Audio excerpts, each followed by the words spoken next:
이런 동화책을 한 권 가져왔는데 이런 크리스마스 선물은 처음이야. 그런 책이에요. 시간이 없는 관계로 제가 요약을 잠깐 해드리면 이 곰이 어느 날 뭔가 이렇게 까먹은 것 같아요. 뭘 까먹었지? 그러다가 이제 그 절친인 이 다람쥐를 만났는데 다람쥐가 크리스마스가 4일 남았어 이러는 거예요. 아 맞다 선물. 그리고 다람쥐는 이미 곰에게 줄 선물을 준비해 놓은 거예요. 그래서 곰이 다급하게 무슨 선물을 하지? 그래서 처음에는 열심히 이제 뜨개질을 해갖고 스웨터를 만들려고 했는데 밤새 스웨터를 짜고 하루가 지났는데 다음날 보니까 엉망인 거예요. 이건 선물할 수가 없어 도저히. 무슨 선물을 하지? 그리고 이제 부엉이한테 찾아가서 상의를 했더니 부엉이는 이제 그림을 좋아하니까 그림을 선물해. 그래도 밤새 그림을 그려서 하루가 또 지났는데 이 그림도 너무 엉망인 거예요. 이것도 선물할 수가 없어. 어떡하지? 그러다 여우를 찾아가서 상담을 하는데 이야기를 하는 도중에 이제 그 흔들의자에 이렇게 앉아보니까 너무 편한 거예요. 그래 흔들의자를 선물하자. 그리고 이제 밤새 만들어 갖고 이제 리본만 달면 끝이었는데 와르르 무너져 내린 거죠. 부실하게 만든. 이것도 실패야. 그러고 나서 도저히 이제 하루밖에 안 남았는데 무얼 선물하지? 이러고 이제 고민을 하다가 맞아. 그리고 이제 장면이 바뀌는데 다음날 이제 이 곰하고 다람쥐하고 만나서 크리스마스 파티를 하고 맛있는 걸 먹고 캐롤을 부르고 선물을 주고 받는데 이제 곰의 선물을 이렇게 딱 개봉했는데 이제 곰은 뭘 선물했냐면 자기가 이렇게 망가진 그 의자를 이렇게 썰매식으로 다시 만들고 그리고 망가진 그 그림 액자를 이제 바닥에 깔고 그 다음에 망가진 스웨터를 끈처럼 그 썰매에 묶어갖고 이제 썰매를 만든 거예요. 재활용을 통해서. 그러니까 다람쥐가 너무 좋아하는 거예요. 너무 좋다. 그리고 이제 곰아 내 선물이야. 그리고 선물을 파란 상자를 내밀었는데 뚜껑을 열어보니까 안에 아무것도 없는 거예요. 다람쥐 여기 아무것도 없어. 이 상자는 아주 유용한 상자야. 그래? 그러면서 받았는데 결국 우리 썰매 타러 가자. 그리고 이제 갔는데 이제 다람쥐는 곰이 준 썰매를 타고 곰은 이 빈 상자를 타고 내려오면서 이런 크리스마스 선물은 처음이야 이러면서 끝나는 게 이 동화입니다. 처음은 이 동화가 좀 이상하게 느껴졌어요. 뭐야 이거? 뭐야 애들이 싫어하겠는데? 이렇게 느껴졌어요. 그런데 가만히 생각해 보니까 이걸 묵상해 보니까 이건 굉장한 영적인 의미가 있다. 그런 생각이 드는 거예요. 여러분 이 동화책의 깊이가 느껴지십니까? 곰은 다람쥐에게 성공이 아닌 실패를 선물한 거예요. 실패 종합 세트. 그런 거예요. 이게 크리스마스 선물인 거예요. 그리고 다람쥐는 곰에게 체험이 아닌 비움을 선물한 거예요. 아니 이런 철학적인. 네. 이게 이제 하나님이 우리에게 주신 크리스마스 선물이라는 거죠. 하나님이 크리스마스, 그러니까 세계에서 가장 큰 크리스마스 선물은 이제 하나님의 아들 예수 그리스도, 하나님 주신 그 아들이 가장 큰 선물입니다. 그런데 그 예수님은 이게 가만히 보면 오실 때부터 성공이 아닌 어떤 실패의 모습으로 오셨고 체험이 아닌 비움의 모습으로 오셨다는 거예요. 그는 마국간에서 실패자의 모습으로 가장 가난한 실패자의 모습으로 태어나서 죽을 때까지 죽을 때도 그 십자가에 못 박혀 자기 어머니 앞에서 가장 초라하고 실패한 모습으로 돌아가셨어요. 하나님의 아들인데 자기를 비우고 인간의 모습으로 이 땅에 내려오셔서 모든 걸 다 비우고 인간처럼 죽으셨습니다. 왜 그렇게 하셨을까요? 왜 그렇게 하셨을까요? 거기에 인간의 구원이 있기 때문에 그런 거예요. 이 곰과 이 다람쥐의 크리스마스 선물 이야기를 가만히 보면 분명히 그냥 실패를 모아놓은 재활용 썰매와 빈 상자였지만 그들은 그 실패와 비움을 통해서 더 가까워졌고 더 행복한 크리스마스를 보낼 수 있었어요. 그것은 그들에게 우정과 사랑이 있었기 때문이라는 거죠. 뭔가 하나님이 우리에게 주신 것은 뭔가 이렇게 실패를 넘어설 수 있고 비움을 극복할 수 있는 그러한 이렇게 사랑을 우리에게 주셨다는 거예요. 하나님의 그래서 그 사랑의 표현은 예수 그리스도로 이렇게 나타난 것이고 예수 그리스도는 그래서 실패자의 모습을 하고 있고 모든 걸 비운 그런 모습을 하고 있다는 거죠. 그 뭔가 이렇게 실패가 있고 비움이 있는 그 자리에 그래서 하나님이 없으면 안 되는 그 자리에 하나님의 사랑이 임하는 겁니다. 그래서 오히려 하나님의 선물은 실패와 비움일 수 있어요. 하나님이 없이도 우리는 실패하고 비워질 수밖에 없지만 하나님은 실패와 비움이 있는 그곳에 그분의 사랑을 채우셔서 우리로 이렇게 살아나게 하시고 구원받게 하시는 거죠. 성경이 뭐라 그러냐면 예수님이 나는 의인을 부르러 온 것이 아니라 죄인을 부르러 왔다. 그래요. 사실 죄인이 된다는 것은 실패했다는 거예요. 실패자라는 거거든요. 그렇잖아요. TV에 나오는 그런 어떤 죄인의 모습은 실패자의 모습이라는 거예요. 하지만 예수님은 그 자리에 있고 또 내가 건강한 사람에게는 의원이 쓸데없고 병든 자에게라 쓸데있나니 그러면서 본인은 의사인데 병든 사람을 위해서 왔다. 병들었다는 건 실패했다는 거예요. 즉 예수님은 실패와 비움이 있는 자리에 찾아오신 것입니다. 구원자 예수님은 그런 자리에서 만날 수 있는 거예요. 하나님의 사랑은 그런 자리에서 부어지는 거예요. 그런데 인간의 기본적인 방향은 실패가 아니고 성공입니다. 실패의 자리에 예수님이 있는데 그렇다고 실패하고 싶지는 않은 거예요. 성공을 향해 가고 싶습니다. 그런데 성공이 뭔가를 가만히 생각해 봤더니 성공이란 내가 원하는 것이 이루어지는 거더라고요. 근데 우리는 다 죄인이란 말이에요. 죄인의 원함이 뭔가를 봤더니 다 욕심이더라는 거죠. 결국 일반적으로 말하는 우리의 성공이라는 것은 그 사람의 욕심이 이루어진 것을 다 성공이라고 말해주더라고요. 그래요. 실제로 그렇습니다. 그래서 그렇다면 성공이 있는 곳에는 예수님이 안 계실 수밖에 없는 거예요. 그런 식의 성공이라면. 우리는 이 말씀을 잘 안단 말이에요. 야고보서 1장 15절. 자주 나오는 말씀이에요. 시작. 욕심이 잉태한 즉 죄를 낳고 죄가 장성한 즉 사망을 낳느니라. 사망이란 뭐냐면 생명의 근원 되시는 하나님에게서 점점 멀어지는 거예요. 그래서 그분의 은혜와 사랑에서 점점 멀어지는 거죠. 예수 믿고 성공했다고 했는데 그 성공의 결과가 뭔지 봤더니 뭔가 이렇게 사람이 예전 같지 않은 거예요. 영적이 되지 못하고 뭔가 옛날만큼 그렇게 은혜가 있지도 않고 뭔가 이렇게 천국 소망도 잊은 채 그냥 바쁘게만 살아가더라는 거예요. 그게 성공 이후의 모습이에요. 우리 한국교회가 지금 그러고 있단 말이에요. 하나님께 복 주세요. 그래서 하나님이 성공을 주셨는데 다 그 성공을 유지하고 성공을 키워가고 지켜가기 위해서 오히려 하나님에게서 이렇게 멀어지는 현상들이 계속 이루어지고 있습니다. 성공했기 때문에 그런 거예요. 성공했기 때문에. 아이러니하게. 이 한국교회에 지금 되게 딜레마예요.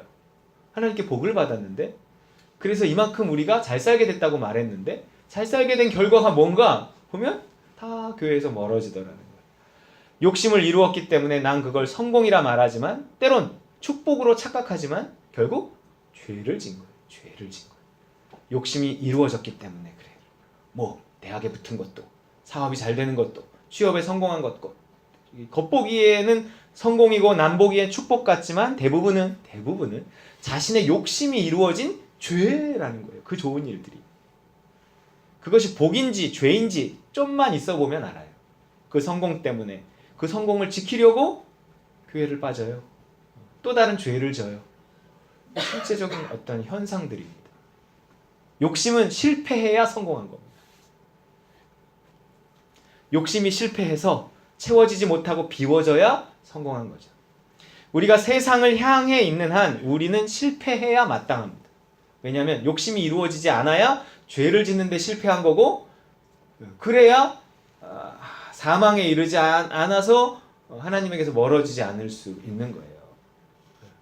하나님의 계산 속에는 다 그게 있단 말이에요. 너가 잘되게 해달라고 하는데 내가 너를 지금 잘되게 해줬을 때 네가 나한테 더 멀어질 것 같다. 아니에요. 하나님 전 더 열심히 할 거예요. 내가 널 못 믿겠다. 이런 게 되게 많아요. 그래서 오히려 성공을 구했는데 실패하는 일들이 더 많더라는 거죠. 그 실패 속에서 사람은 낮아지고 비워져서 방향을 돌이켜 하나님을 생각하게 됩니다. 사람은 그 낮아지고 아프고 실패하는 중에 뭔가 하나님을 생각해요. 그러니 실패해야 마땅하죠. 성경에 그런 얘기들이 많아요. 탕자 대표적인 얘기. 탕자가 아버지 돈 가지고 나가서 성공했어요? 실패했어요? 돈 가지고 나가는 것까지는 성공했어요. 일이 그렇게 잘 풀릴 줄 몰랐어요. 그게 쉬운 일이 아니거든요. 아버지가 돌아가시지도 않았는데 유산을 물려받아 갖고 나갔단 말이에요.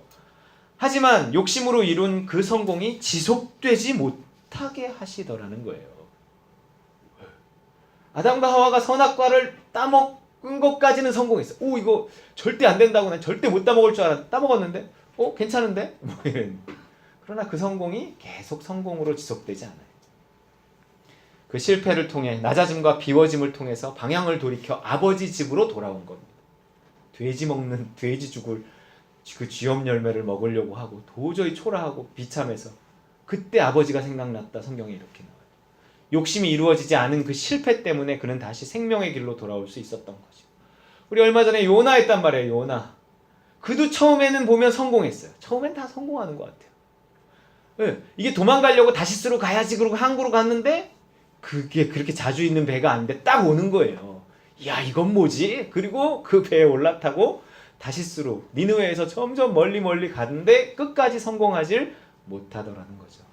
다시스를 향한 욕심이 이루어지지 않자 자살을 시도할 만큼 힘들었지만 결국 그는 돌이켜 니느웨, 그 생명이 살아나는 곳으로 돌이켰잖아요.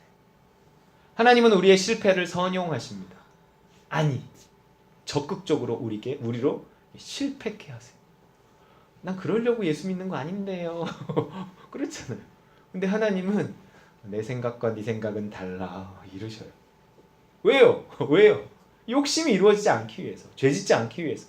그래서 하나님에게서 멀어지지 않게 하기 위해서. 다 얻고도 하나님이 잃으면 실패고요. 다 잃고도 하나님 얻으면 성공입니다. 어제 보셨나 모르겠는데 단톡방에 올려드린 그 맨발의 전도자 최춘선 할아버지 영상을 보셨나요? 안 보셨으면 단톡방에 있어요. 나중에 보세요. 말씀 단톡방. 세상의 눈으로 보기엔 그는 광인이고 실패자고 거지 같지만 그분에게 머물러 있는 하나님의 사랑으로 보자면 그는 가장 성공한 분인 겁니다. 그 눈빛이 부럽더라고요. 그분의 눈빛을 보면 그 선한 눈빛 안에 그분의 어떤 그 머물러 있는 하나님의 사랑 같은 걸 그분의 언어에서도 느낄 수 있고요. 이렇게 알 수 있어요. 보이는 성공이 아닌 그 안에 머물러 있는 하나님의 사랑을 보면 볼 수 있다면 부러워할 수밖에 없습니다. 여러분, 생명과 사망의 정의가 곧 성공과 실패의 정의예요. 생명이 성공이고 사망이 실패입니다. 아무리 성공한 것 같아도 뭔가 첫사랑을 잃고 신앙이 줄고 교회에서 멀어졌다면 그는 실패한 겁니다. 내가 왜 이렇게 하나님에게서 멀어졌지? 돌아보면 실패 때문이 아니에요. 다 성공 때문입니다. 사망이 찾아왔기 때문이에요. 과거에 어느 나이 드신 목사님이 이제 천국이 있는지도 확신이 안 든다 그러시더라고요. 그래서 괜히 넋두리 하시나 보다 그랬는데 지금 와서 생각해 보니까 그것이 그가 이제껏 살아온 삶의 어떤 방향을 말해주지 않나 이렇게 너무 멀리 온 거예요. 너무 멀리.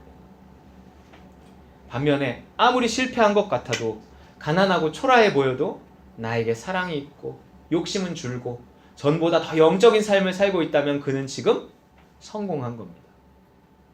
가끔 오랜만에 예전 교회에 여러 교회 다녔잖아요. 집사님들이나 뭐 또 학교에도 있었잖아요. 학교 학생들을 만나다 보면 가끔 참 믿음이 많이 자랐다 이런 느낌이 들 때가 있어요. 그리고 그 삶의 이야기를 이렇게 들어보면 그들의 신앙의 성장에 영향을 미친 것은 파라리 실패더라고요. 실패. 저도 그렇고 어떤 실패를 통한 비움 속에 인간의 구원이 있습니다. 아무리 그래도 실패를 좋아할 사람은 없어요. 비움을 추구할 사람도 없습니다. 거기에 뭐 생명이 있고 하나님의 사랑이 있다고 해도 그 길을 찾는 사람은 그 길을 가는 사람은 많지 않아요. 예수님도 그래서 이렇게 얘기했잖아요. 산상수훈에 똑같이 나오는 거예요. 읽어볼까 시작. 생명으로 인도하는 문은 좁고 길이 협착하여 찾는 자가 적습니다. 사망의 반대가 생명이란 말이에요. 다 사망의 길을 향해 달려가지 성공을 향해 달려가지 실패를 향해 비움을 향해 그 생명이 있는 곳을 향해 달려가지 않습니다. 교회를 아무리 오래 다녀도 방향을 돌이켜 생명, 하나님의 사랑을 추구하기란 쉽지 않아요. 그래서 가장 좋은 것으로 보고 그것을 추구하는 삶은 쉽지 않아요. 물론 성공과 동반된 하나님의 사랑, 그런 건 굉장히 의미 있다고 생각을 합니다. 물론 그런 것도 있죠. 있지만 기본적으로 세상을 향한 욕심을 가진 인간이 그 하나님을 향하려면 성공보다는 실패가 더 필요하다는 거예요. 이런 욕심을 가진 인간들을 모아놓고서 당신의 성공을 도와드리겠다고 말하는 비즈니스가 사실 한국 교회의 민낯입니다. 방향을 돌이키라고는 잘 말하지 않습니다. 당신 삶에 부는 태풍이 당신의 방향을 돌이키게 하기 위함이라고 말하지 않아요. 다시스가 아니라 니느웨야! 이렇게 말하지 않아요. 참다 보면 결국 다시스에 도달할 거야. 이렇게 말합니다. 그러니 태풍이 잠잠해지지 않습니다. 물고기 뱃속 같은 캄캄한 현실에서 벗어나지 못해요. 가난한 현실 속에서 죄책감만 더해가더라고요. 왜냐하면 목사님은 잘 된다 그랬는데 내가 기도하지 않은 것도 아니고 헌금하지 않은 것도 아니고 예배를 빼먹은 것도 아닌데 왜 나는 이렇게 계속 안 되냐고. 죄책감만 더해가더라고요. 세상과 같은 가치관, 같은 욕심을 가지고 경쟁하는데 그걸 도와주는 하나님은 대체 뭐냐는 거죠. 신앙이 어리니까 물론 이렇게 해주기도 하지만 그거를 응답이라고 자랑하는 것은 사실 어림을 자랑하는 겁니다. 아무리 하나님이 도우셨다 해도 세상을 향한 방향이 바뀌지 않은 자의 응답은 자랑할 거리가 못 된다는 거죠. 하지만 방향이 바뀐 자는요, 자랑 자체가 달라져요. 가치관이 달라지고 좋은 것이 달라졌기 때문에 자랑의 내용이 달라집니다. 성공이 아니라 실패를 자랑합니다. 이런 거예요. 내가 욕심냈더니 여지없이 실패하게 하시네. 내 방향이 여전히 세상에서 완전히 돌이키지 않은 걸 드러내시는 거지.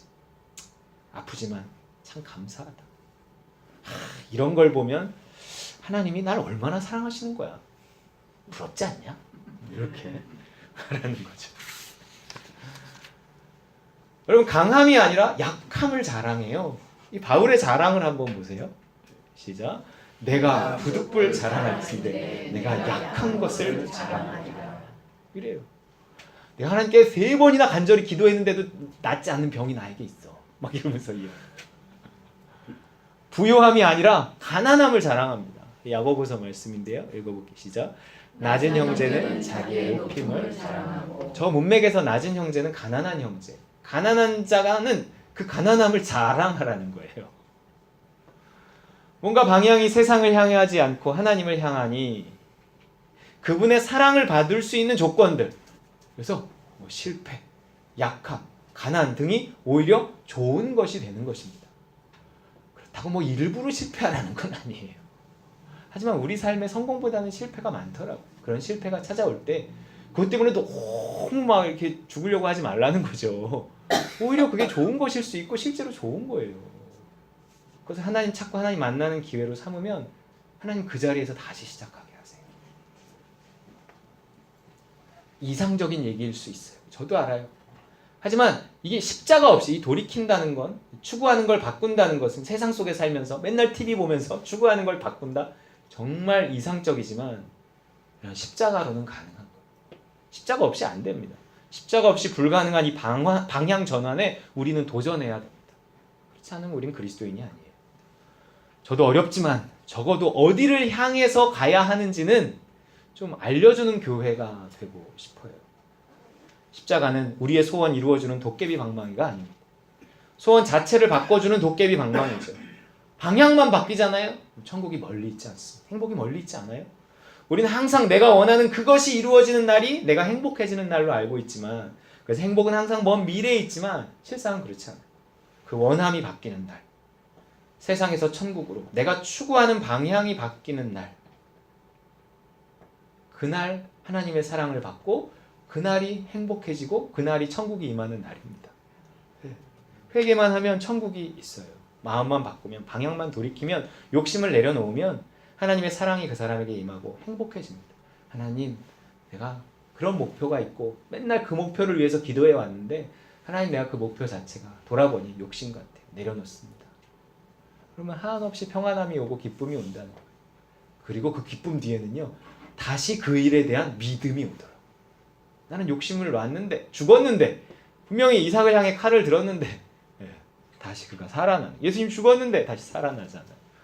욕심이 죽은 그 자리에 믿음이 부활해요.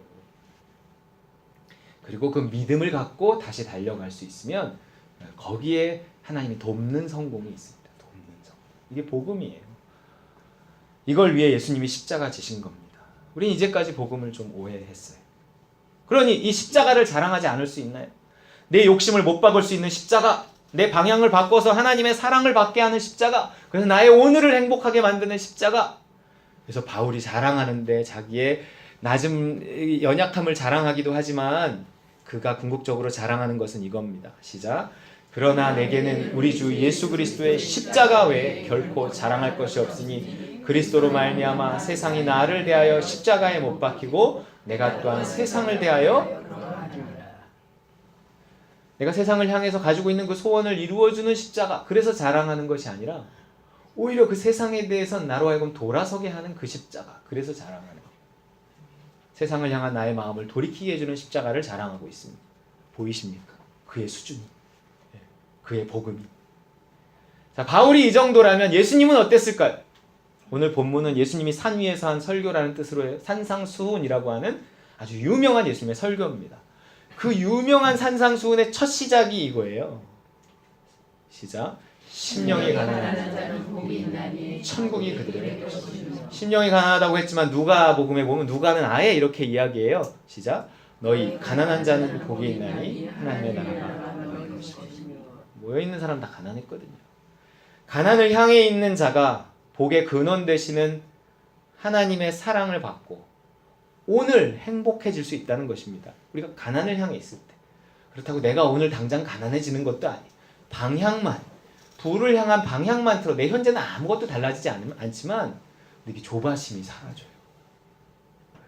하나님의 사랑이 임합니다. 방향만 바꿨을 뿐인데 십자가 붙들고. 부요함을 향해 있는 자는 그 부요함을 통해 천국을 이루려고 하고 하나님은 그 부요함을 얻는 데 도움을 주는 신으로 전락합니다. 하지만 하나님은 그런 식으로 행복을 주지 않아요. 사실 이거 기분 나쁜 거거든요. 생각해보세요. 누가 신랑감을 찾는데 편안하고 안정된 삶을 통한 행복을 줄 수 있는 남자를 찾는 겁니다. 그래서 가장 중요한 결혼의 조건은 남자의 경제력이 되는 거죠. 그 남자 자체와의 관계가 주는 행복을 추구하는 게 아닌 거예요? 거기에 진짜 행복이 있을까요? 난 당신만 있으면 가난도 불편도 감수할 수 있어요. 저와 결혼해 주세요. 어떤 여자가 이렇게 나온다면 그거 결혼해야 되는 거 아닐까요? 이상적이지만 하나님은 이런 여자를 찾으신다는 거예요. 이런 여자가 하나님 사랑받는다는 거예요. 우리는 다 그리스도의 신부잖아요. 그분의 지갑을 노리는 사람 하나님 별로 결혼하고 싶어 하지 않으십니다. 그러나 하나님 자신을 바라보는 그 사람에게 하나님의 지갑은 열릴 거예요. 신랑 되신 그리스도께 당신 하나면 족합니다 라고 고백하셔야 되는데, 그래서 모두가 부를 향하고 있는 이 시대에 가난을 향해 있는 자가 복이 있는 겁니다. 천국은요, 그리스도의 사랑은 그 사람 차지해요.